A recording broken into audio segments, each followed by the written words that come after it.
Hello everyone, welcome to the channel. I hope कि आप सब अच्छे होंगे एंड आई होप कि आपकी तैयारी अच्छी चल रही होगी एग्ज़ाम के लिए। अब ये मान के चलो कि अगर 9 तारीख से एग्ज़ाम जो डीएसएसबी के जो हैं फॉर्म फिल करने स्टार्ट हो जाएंगे, तो विद इन 1 मंथ या 1 मंथ से थोड़ा ही टाइम ज़्यादा लगेगा, डीएसएसबी जल्दी से एग्ज़ाम लास्ट डेट जैसे एग्ज़ाम फिल करने की 7 फरवरी है, तो उसके 1 महीने के बाद ही आपको जल्दी से आपकी एग्ज़ाम डेट देखने को मिल जाएगी। तो आप ये मान के चले कि ज़्यादा टाइम आपके पास नहीं है कि आप अपना टाइम मतलब टाइम जो भी है आपके पास वेस्ट करने के लिए टाइम नहीं है। अगर आप सही मायने में सिलेक्शन अगर चाहते हो तो आपको बहुत मतलब कि सोच-सोच के कदम रखने पड़ेंगे और एक कंसिस्टेंसी और प्रैक्टिस आपके साथ और सिस्टमैटिक वे एक परफेक्ट स्ट्रेटजी का होना आपके पास बहुत ज़रूरी है, तभी आप सिलेक्शन तक पहुंच पाओगे। तो कंटिन्यू करते हैं। हमने पिछली वीडियो में डिस्कस किया था, काफ़ी कुछ एक्स्ट्रा बातें भी हो गई थी, बट अब ऐसा नहीं है। आज हम मेन बात करेंगे। हमने मैथ्स के बारे में बताया था, वो एक वीडियो में नहीं हो सकती थी, तो मैथ्स के कुछ टॉपिक हैं, हम टॉपिक के अकॉर्डिंग स्ट्रेटजी बताएंगे। हम क्योंकि मैथ्स अपने आप में डिपेंड ही करता है टॉपिक पे। यहाँ पे हर एक टॉपिक की इस मैथ्स का और सब्जेक्ट के साथ कंपैरिजन ये है कि और सब्जेक्ट को हम पढ़ के भी थोड़ा सा सीख सकते हैं। यहाँ हम पढ़ के नहीं सीख पाएंगे। यहाँ हर एक टॉपिक की हमारे पास अच्छे से अगर स्ट्रेटजी होगी, देखो देखो मैथ की तो वैसे स्ट्रेटजी हर सब्जेक्ट की सेम है। सेम स्ट्रेटजी यही है कि आपके पास प्रीवियस ईयर क्वेश्चंस उठाओ सब्जेक्ट के, यानी कि आपको जो आपका टॉपिक है उस पर आपकी कमांड होनी चाहिए, वो आपको आना चाहिए। फिर आप प्रीवियस ईयर क्वेश्चन से प्रैक्टिस करो और प्रैक्टिस करते जाओ, यही एक मेन स्ट्रेटजी है। लेकिन मैथ्स में हम टॉपिक वाइज स्ट्रेटजी बताएंगे, क्योंकि वो एक अलग ही स्ट्रेटजी होगी जो कि जिससे कि हमारी उसमें हेल्प हो जाए हमें। जो DSSS जो एग्ज़ाम जो होते हैं उसके प्रीवियस ईयर, वहाँ से मैथ्स वाला जो पोर्शन होता है, तो वहाँ से उसके जो मैथ्स में क्वेश्चन आते हैं उस क्वेश्चंस के पैटर्न को समझना बहुत ज़रूरी है।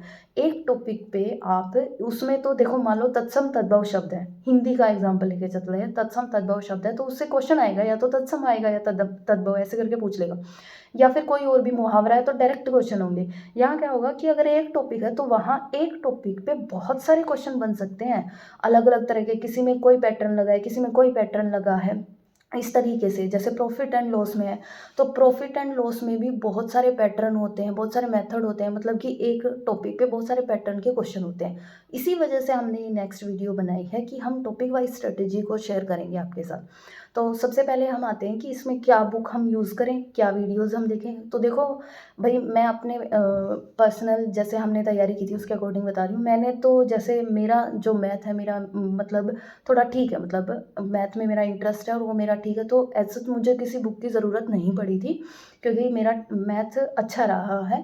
तो मैंने तो जो प्रीवियस ईयर क्वेश्चंस थे उनसे उठाए थे और खुद कर लिए थे। हाँ, कुछ टॉपिक ऐसे होते थे, क्योंकि हम जो मैथ नॉर्मल पढ़ते हैं वो हम ऐसे सोल्व करने की वे से पढ़ते हैं, हम ट्रिक्स नहीं कर पाते, और ट्रिक्स ज़रूरी होती है, क्योंकि अगर हमने उनकी ट्रिक्स नहीं करी, ट्रिक्स ये नहीं है कि शॉर्टकट वे, ट्रिक्स ये है कि हम कम टाइम में, मतलब हमारे पास एग्जाम में टाइम इतना नहीं होता, तो हमें वो टाइम बचाने के लिए ट्रिक्स सीखनी पड़ती हैं। इसलिए मैंने कुछ क्वेश्चंस की जो है ट्रिक्स वहाँ से सीखी थी।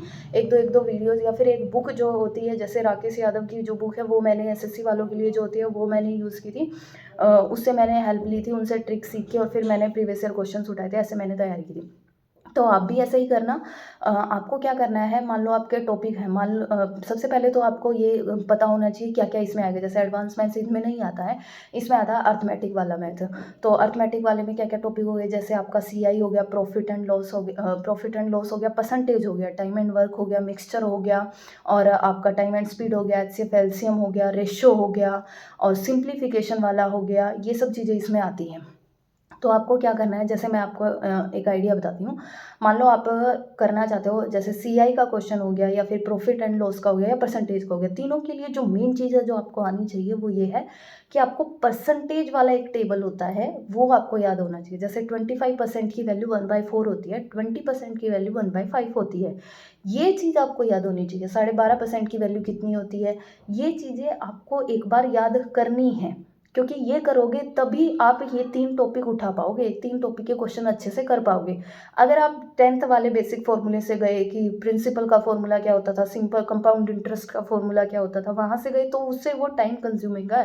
क्वेश्चन हो जाएगा लेकिन टाइम कंज्यूमिंग है और टाइम हमारे पास इतना नहीं है। इसलिए हमें सबसे पहले इन तीनों टॉपिक के लिए एक चीज़ जो करनी पड़ेगी वो परसेंटेज वाली टेबल करनी पड़ेगी। आप या तो राकेश यादव वाली या जो भी आपको सही लगे आप वो बुक ले सकते हो, या फिर आप वीडियोस से भी देख सकते। देखो वीडियोस का यूज़ तभी करना जब आपको कोई टॉपिक समझ नहीं आ रहा है देख करके बुक से। मान लो बुक ऐसी है कि वो अच्छे से खोल के समझा रही है, मतलब एक टॉपिक को अच्छे से बता रही है, ट्रिक बता रही है, वो पहले फॉर्मूला देंगी, फिर उसका पैटर्न बताएंगी कि ये वाला क्वेश्चन है, इसका ये तरीका है करने का। उस पे 4-5 क्वेश्चन होते हैं, फिर अलग पैटर्न आता है, उस पे एक पैटर्न पे 4-5 क्वेश्चन होते हैं। तो बुक से अगर आपका अच्छी थोड़ी सी भी समझ है तो आ जाएगी। उसके बाद भी अगर नहीं आ रही है तो आप उस पर्टिकुलर टॉपिक के लिए एक वीडियो देखोगे, समझ करके, ज़्यादा नहीं देखनी है, समझ करके फिर से उसी बुक पे आ जाओगे, फिर अपने क्वेश्चंस लगाने। फिर बात करते हैं कि जैसे इन तीनों टॉपिक के लिए आपको परसेंटेज वाली टेबल अच्छे से याद होनी चाहिए, आपको स्क्वायर ज़रूर याद होने चाहिए जो कि रीजनिंग में भी आपकी हेल्प करेंगे, आपको क्यूब अच्छे से याद होनी चाहिए, वो भी रीजनिंग में आपकी हेल्प करेंगे। और जो मेन चीज़ है, अगर आपको अपनी जैसे कैलकुलेशन वाले क्वेश्चंस हैं, मान लो ये जो परसेंटेज वाले हैं, प्रॉफिट एंड लॉस वाले, कैलकुलेशन भी इसमें काफ़ी हद तक रोल प्ले करती है, तो उसके लिए आपको टेबल बहुत अच्छे से याद करनी है। ये कुछ बेसिक चीज़ें हैं जो आपको पहले से लिख लेनी है और डेली इनको रिवाइज करना है, जैसे क्यूब हो गए, स्क्वायर रूट्स हो गए और आपकी जो टेबल हो गई, ये सब चीज़ें आपको याद कर लेनी है। अब बात करते हैं, क्योंकि ये रीजनिंग में भी आपकी हेल्प करेंगे।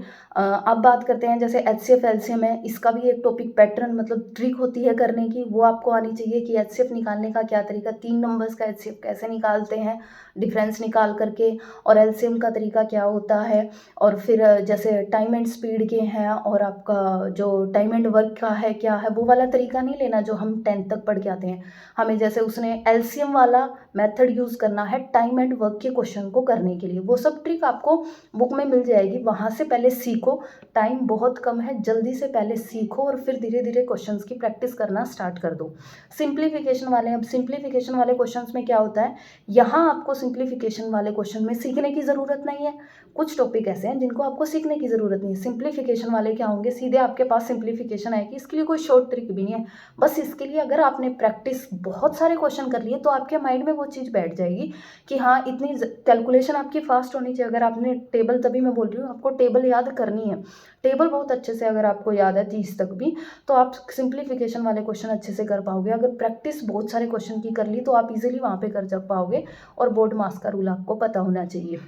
दूसरी बात करते हैं जो स्पीड वाले क्वेश्चंस आते हैं, या फिर आपका मिक्सचर यानी कि मेंसुरेशन वाले जो क्वेश्चन आते हैं।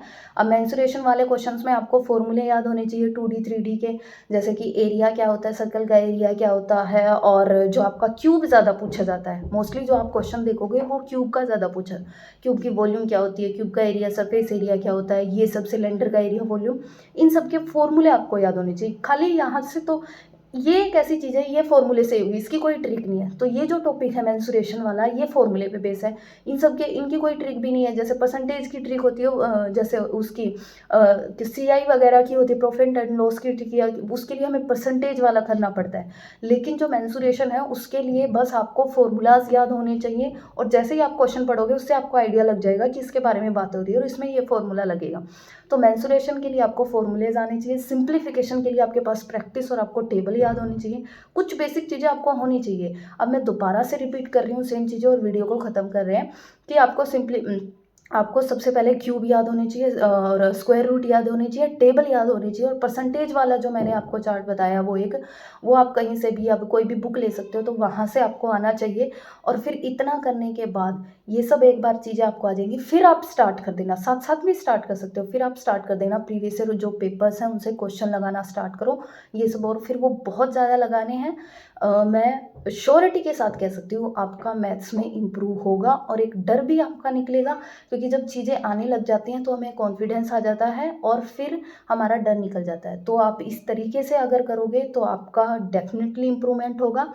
फिर भी अगर कोई भी आपका मैथ्स को लेके या ऐसे किसी भी सब्जेक्ट को लेके डाउट आ रहा है तो आप कमेंट बॉक्स में ज़रूर बताना। हम तैयारी को लेकर, अगर आपका कोई भी डाउट है तो हम कोशिश करेंगे पूरी कि वो आपका डाउट क्लियर हो। और अब वीडियो ख़त्म करते हैं, नेक्स्ट वीडियो में आएंगे नेक्स्ट सब्जेक्ट की स्ट्रेटजी लेके। और thank you, have a nice day.